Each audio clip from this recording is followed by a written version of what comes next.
Hey, what's the word, players? I hope you had a very Merry Christmas. It's crazy to think that 2024 is almost upon us. I wanted to take the time to think about what were my personal games of 2023, take a look back at the channel this year, and also what we can expect for 2024. It's crazy to think about how many games came out this year. I definitely did not play all of them, but I did get to play quite a bit this year. So the first one that I wanted to kick off with is, of course, Hi-Fi Rush. This game was incredible. Crazy to think this was literally a shadow drop. It has amazing visuals, great music, the fact that it successfully blended action and rhythm, and I love the characters, the character designs. Oh my gosh, everything about this game I could gush about forever. And I did cover this game earlier in the year. Hi-Fi Rush is just incredible. If you haven't had a chance to play it, definitely do so.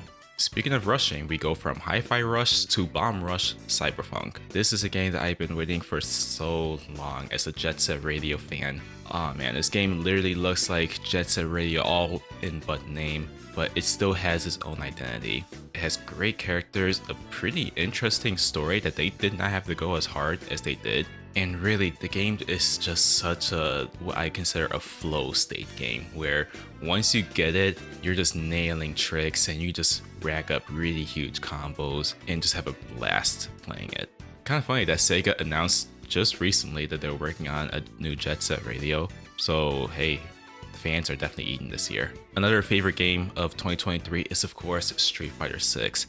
This game is such a feature-rich fighting game. It's such a complete reversal from how Street Fighter 5 launched. I mean, this game has great single-player content with World Tour mode. The multiplayer is so fantastic in this game. Rollback netcode is amazing, and it's crazy that this seems like this has kicked off a huge renaissance for fighting games, because this was immediately followed by Mortal Kombat, and then we have Tekken 8 coming.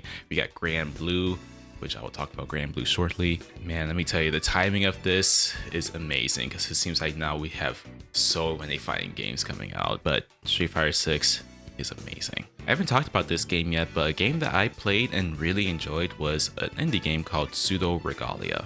It's a Metroidvania 3D platformer that feels very reminiscent to something you might see on the N64. I want to save more details for when I cover this game in a word of mouth, but let's just say this game was so fun to play, and kind of similar to how Bomb Rush Cyberpunk can be such a great flow state game, but I'll save more details when I talk about this game fully. Another game that I'm absolutely loving is Super Mario RPG Remake. I have played Super Mario RPG a few times. I did not grow up on it in a way I kind of grew up on it because I had it on the Wii, but definitely not as far back as the Super Nintendo. I don't know if it's the new coat of paint or the fact that I can enjoy it a lot more now than I did back then, but I'm really loving Super Mario RPG Remake. Honestly, I think this is like the perfect RPG to introduce someone that's never played an RPG before. Next game that I have is Legend of Zelda Tears of the Kingdom. I absolutely loved Breath of the Wild on the Wii U. Yes, you heard me right, I did play it on the Wii U, I did not play on the Switch. And so playing Tears of the Kingdom was kind of like coming back home, but also took a while to get used to because of the whole emphasis on building and crafting things. I think I still prefer Breath of the Wild a little bit more, but I won't deny that Tears of the Kingdom is incredibly fun. I am nowhere near close to being done with that game, but it's still a fun game to just pick up and play for a few minutes here and there. A game that most people probably forgot about was The Murder of Sonic the Hedgehog came out this year. As an April Fool's joke, Sega released a visual novel murder mystery involving the murder of Sonic the Hedgehog. And for a free game, they did not need to go as hard as they did, but it's so good. The visuals are absolutely amazing. Love the writing in this game. You can definitely tell that everyone involved put in so much time and effort because they are really passionate about the Sonic the Hedgehog franchise. It's crazy that this game was as well made as it was, but I absolutely adored this game. So those are all my games of the year of 2023, although I do want to leave an honorable mention to Grand Blue Fantasy Versus Rising, because I have not had a chance to play the full game yet because it's been so busy these last couple months. I have played the beta, which I absolutely adore the beta. And so if I adored the beta, then I know that I would love the full game. Hoping after the holidays, I can finally have some free time to play that. But honorable mention to Grand Blue. As for everything else in 2023, honestly, this has been a really great year. Although, I will admit, these past few months, I'm literally dragging to 2024. I competed in Street Fighter 6 a whole lot. I tried some new stuff with the channel, and honestly, I think this was like the first full year where my main focus was to just grow the YouTube channel, because previous years I'd always been focused on either streaming, because I started off as a streamer first, transitioned to being a content creator of as many platforms as possible, from streaming on Twitch to making YouTube videos to making TikToks to Instagram and all that stuff. But for 2023, this was the year where from the beginning to the end, I was laser focused on just trying to grow the YouTube channel. And honestly, I'm really proud of how the videos turned out this year. It's really cool to see how many I was able to put out, and it's also been really encouraging to hear from y'all and to see a few of you in the Discord. It's really cool to see a small community growing there, and hoping to see more new faces in 2024. Speaking of new faces, there's a bunch of you that came from the Bomber Cyberpunk video. Who are you people? First of all, thank you. I did not expect so many people to see that. I just wanted to talk about the game. I had no cares about how it would do views wise or anything. I have no idea if this was a case of the YouTube algorithm being nice to me, or if it was just the right type of video at the right time. But that's the highest performing video that I have on the channel at the time of me posting this video. Yeah, it's been really cool to see how many people are subscribed from that and have continued to stay subscribed to the channel after that, because people can subscribe for one thing and then see that you're not making that thing again and then unsubscribe. But no, there's a lot of you that are here from that, which is really cool. So hey, thank you.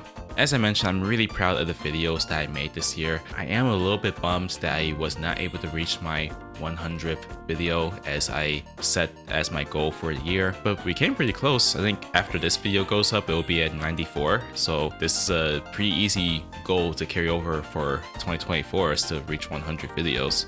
And I will admit, it's been really tough to increase my upload frequency to try to meet that 100 video goal, because I had originally started from just posting every once in a while to 1 year deciding to do once a month, to this year being the one where I was going for weekly or bi-weekly, at least again up until the holidays, which it's been a little bit more when I can. But we're gonna get back to uploading a little bit more frequent next year with either weekly or bi-weekly videos. I will admit, another huge factor that kind of slowed down my video upload frequency was I had a huge sense of imposter syndrome.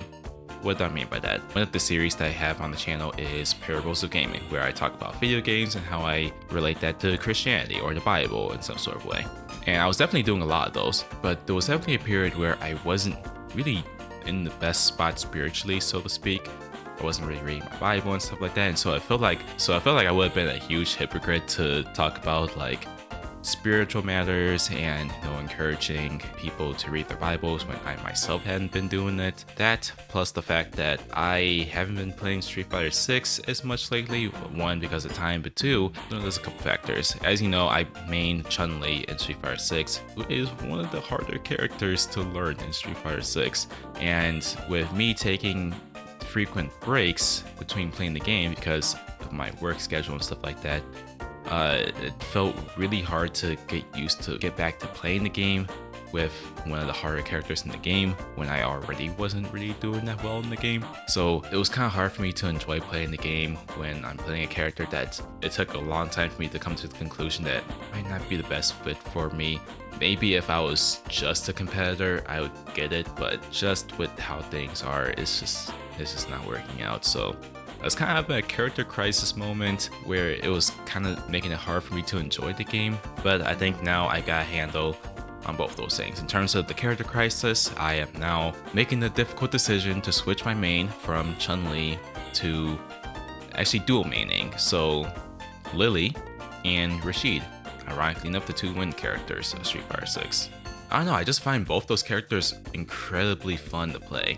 And I think that if I were to put my time into it, I could actually do well with both of them. Even with Rashid, who arguably is probably on the same level as Chun-Li in terms of complexity, I feel like I can get a better handle of Rashid than I could with Chun. So we'll see how this goes. As for me getting to my Bible, please pray for me.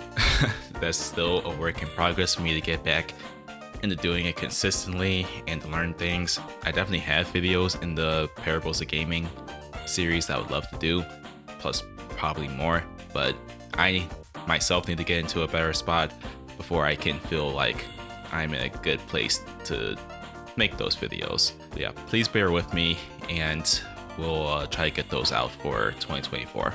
Alright, as for New Year's resolutions or New Year's goals, out of curiosity, I went back and revisited last year's Wordplay Roundup goals, and yeah, I don't think I hit any of my goals from last year, but I came close somewhat, at least with the 100 videos. So of course, one of my major goals for 2024 is I want to hit 100 videos. That's not to say that after 100 videos I'm done, so I'm out. That's just a number that I've wanted to hit, because where it comes to subscribers and view counts, that's something that I do want to strive for particular numbers, but those are completely out of my control.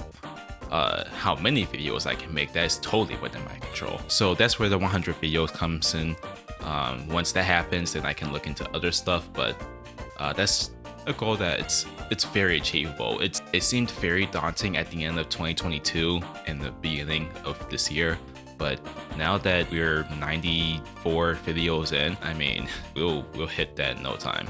So 100 videos, that's the number one thing for next year. Another goal, which is super achievable, it's not really that difficult, but I want to compete in Street Fighter 6, Grand Blue Fantasy Versus, and Tekken 8. For 2023, I competed in a lot of tournaments.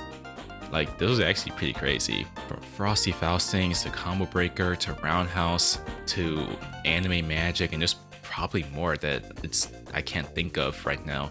I actually competed in a lot this year, so I don't know if I'll compete to as many tournaments this year, but definitely want to compete in some, and I want to compete in those 3 games: Tekken 8, Grand Blue Fantasy Versus, and Street Fighter 6. Especially now that for Street Fighter 6, I'm switching mains to some 2 characters that I feel like are probably a little bit more within my skill set. Another carryover from my goals from this year to next year is I want to develop 1 video game. I think last year I said 2 games, which was probably a bit ambitious, so I'll just say develop 1 game, whether it's from following a tutorial or if I actually get to making my own indie game, like completely from, well, not completely from scratch, because I'm gonna use a game engine. I'm not making that from scratch, but you know what I mean. I've always dreamed about being a game developer, and now that the indie scene is a lot more accessible now than it's ever been, why not try to do this? So this is a goal that I'm revisiting for next year, is to develop 1 indie game. Doesn't have to be big. In fact, I don't think it can be big if I were to do it in a year, but definitely want to make something. And for my outlandish, don't know if this is actually going to happen, but we'll try to make it happen goal is I want me and my wife to travel to Japan next year. If it does happen, it will definitely be in the later half of the year because we got to save up for it, but honestly, I think it's doable. It's something that my wife and I have been talking about for years, even when we were dating. And honestly, I think it's entirely possible that we can make it happen. Maybe realistically 2025, but I think we can make it happen in 2024. But like I said, this is going to be the crazy, outlandish goal for 2024. If it happens, awesome. If it doesn't, that's just one of those goals that will carry over until it happens. But yeah, I think that pretty much covers everything that I want to talk about. Talked about my personal games of the year. We look back at 2023 and what we can expect in 2024. It's hard to explain, but I feel like 2024 is going to be an amazing year. I wasn't expecting this year to be as great as it was, but it did, and things can only look up for next year. But I'm curious, comment down below, what are your New Year's resolutions? Also, what games are you looking forward to in 2024? There's honestly way too many already. If 2023 was nuts, I feel like 2024 is just what couldn't fit in 2023. I mean, we're starting off with like Tekken 8, and then we have Persona 3 Reload, and just, oh man, this is so much. If you're looking for a non-denominational church, down in the description below will be a link to our church locator. If you're interested in studying the Bible or you just want to hang out, link to my Discord is also down below. Guys, once again, thank you so much for watching. It really means a lot. Have a happy new year, and I'll see you in 2024. Till next time, peace.